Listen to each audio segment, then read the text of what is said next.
Hi friends, welcome back to my channel.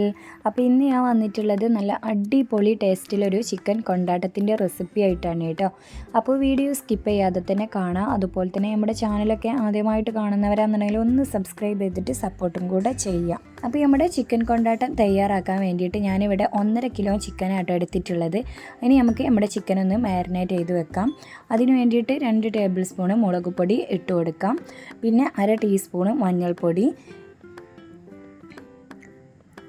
ഇനി ഇതിലേക്ക് ഒരു നുള്ളു ഫുഡ് കളർ ഞാൻ ചേർത്ത് കൊടുക്കുന്നുണ്ട്. അത് ആവശ്യമില്ല, വേണമെങ്കിൽ മാത്രം ചേർത്ത് കൊടുത്താൽ മതി കേട്ടോ. ഞാനൊരു കളറിന് വേണ്ടിയിട്ട് ചേർത്ത് കൊടുത്തിട്ടുണ്ട്. പിന്നെ ആവശ്യത്തിന് ഉപ്പാട്ടോ ചേർത്ത് കൊടുക്കുന്നത്.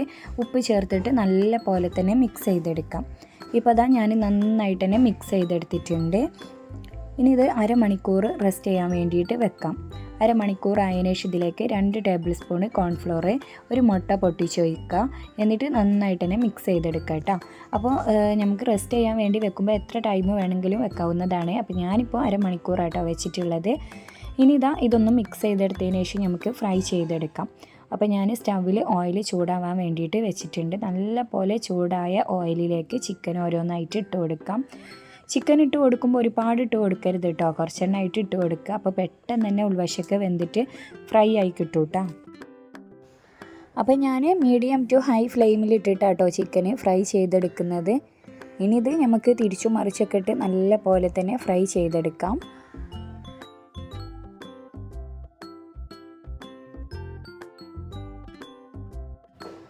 ഇപ്പോൾ ചിക്കന് നല്ല മൊരിഞ്ഞൊക്കെ വന്നിട്ടുണ്ട്. ഈ ഒരു ടൈമിൽ നമുക്കിത് വേറൊരു പാത്രത്തിലേക്ക് മാറ്റട്ടോ. എന്നിട്ട് ബാക്കിയുള്ളതും ഇതുപോലെ തന്നെ ഫ്രൈ ചെയ്തെടുക്കാം.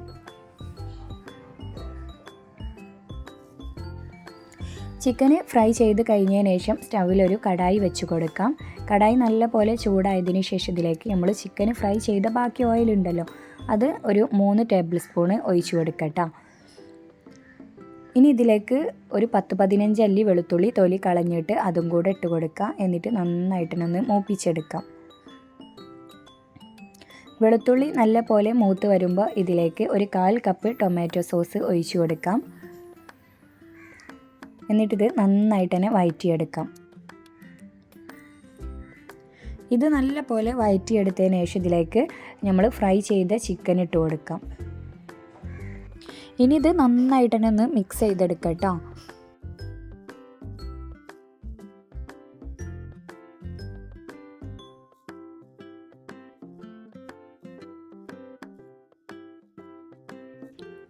അതിനുശേഷം ഇതിലേക്ക് ഒരു 1/4 ടീസ്പൂൺ കുരുമുളക് പൊടി ചേർത്ത് കൊടുക്കാം.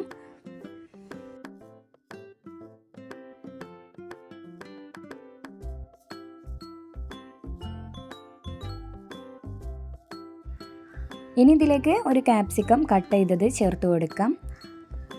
ക്യാപ്സിക്കം ചേർത്തിട്ട് ഒന്ന് വഴറ്റി കൊടുക്കാം കേട്ടോ. അപ്പോൾ ക്യാപ്സിക്കൊക്കെ പെട്ടെന്ന് തന്നെ വഴറ്റി കിട്ടും.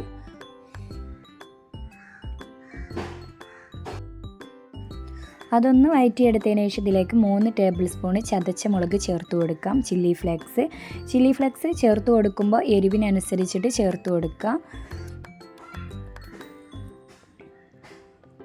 അപ്പോൾ അത് ചേർത്തിട്ട് നല്ല പോലെ തന്നെ ഞാൻ മിക്സ് ചെയ്തെടുത്തിട്ടുണ്ട്. അതിനുശേഷം ഇതിലേക്ക് ഒരു 1/4 ടീസ്പൂൺ ഗരം മസാലപ്പൊടി ഇട്ട് കൊടുക്കാം. ഇനി ഇതിലേക്ക് ലാസ്റ്റായിട്ട് കുറച്ചധികം തന്നെ മല്ലിയില അരിഞ്ഞത് ചേർത്ത് കൊടുക്കട്ടോ. മല്ലിയില അരിഞ്ഞത് ചേർത്തിട്ട് നല്ല പോലെ തന്നെ ഒന്ന് മിക്സ് ചെയ്തെടുത്തിട്ടുണ്ട്. ഇനി ഇത് മൂടി വെച്ചിട്ട് 2 മിനിറ്റ് ഒന്ന് കുക്ക് ചെയ്തെടുക്കാം. 2 മിനിറ്റ് ആയതിനു ശേഷം ഞാനിതാ മൂടി തുറന്നിട്ട് വീണ്ടും നല്ല പോലെ തന്നെ ഒന്ന് മിക്സ് ചെയ്തെടുത്തിട്ടുണ്ട്. ഈ ഒരു ടൈമിൽ നമുക്ക് ഫ്ലെയിം ഓഫ് ചെയ്യാവുന്നതാണ് കേട്ടോ. അപ്പോൾ നമ്മുടെ ചിക്കൻ കൊണ്ടാട്ടം തയ്യാറായിട്ടുണ്ട്. അപ്പോൾ ഇതുപോലെ ഒന്ന് ട്രൈ ചെയ്ത് നോക്കാം. ഫ്രൈഡ് റൈസിൻ്റെ കൂടെ കഴിക്കാനും നെയ്ച്ചോറിൻ്റെ കൂടെ അതുപോലെ തന്നെ വെജിറ്റബിൾ ബിരിയാണീൻ്റെ ഒക്കെ കൂടെ കഴിക്കാൻ അടിപൊളി ടേസ്റ്റാണ് കേട്ടോ. അപ്പോൾ വീഡിയോ ഇഷ്ടപ്പെട്ടാൽ ലൈക്ക് ചെയ്യാനും ഷെയർ ചെയ്യാനും സബ്സ്ക്രൈബ് ചെയ്യാനൊന്നും മറക്കരുത്. അപ്പോൾ ഇനി മറ്റൊരു വീഡിയോ ആയിട്ട് വരുന്നത് വരേക്കും ബായ്. Thanks for watching.